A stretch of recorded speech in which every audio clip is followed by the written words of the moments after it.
নিভে গেল নকশালপন্থী আন্দোলনের শেষ আগুন। প্রয়াত আজিজুল হক। জন্ম 1942।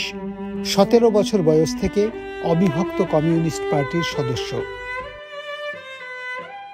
সাবালক হওয়ার আগেই হাওড়ার জমিদার পরিবারের ছেলে সাম্যবাদী পথে হাঁটতে শুরু করেন। অনুসরণ করেন চারু মজুমদারকে। আজিজুল হক বিশ্বাস করতেন ভারতে বিপ্লব সম্ভব। পশ্চিমবঙ্গের প্রথম কমিউনিস্ট মুখ্যমন্ত্রী জ্যোতি বসুর নেক নজরে থাকা আজিজুল একাধিকবার জেলবন্দী হয়েছেন। এমনকি বামফ্রন্ট আমলেও তাকে থাকতে হয়েছে গারদে। 70 দশকে তাকে দেখা মাত্রই গুলি করার নির্দেশ পর্যন্ত ছিল।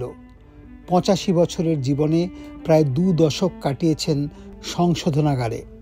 নিজের জেল জীবন নিয়ে আজিজুল লেখেন কারাগারে 18 বছর, যে বই আজও বাংলার নকশাল আন্দোলনের জীবন্ত দলিল।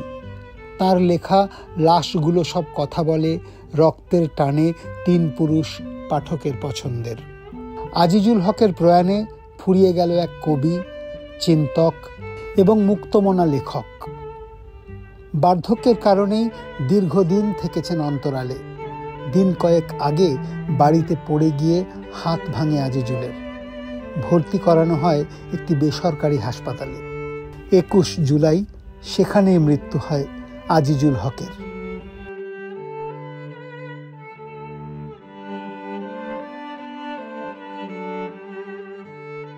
আমাদের কাছে অতি শ্রদ্ধেয় ব্যক্তি আজিজুল হক সাহেবের দেহ আজকে এসছে 12:30-1টা নাগাদ বডিটা এসছে।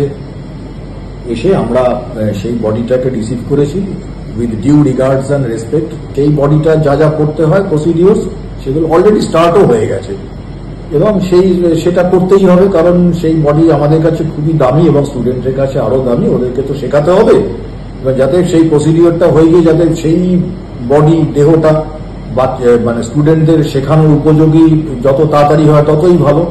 তো আমরা সেভাবে রেখে দিয়েছি বডিটা।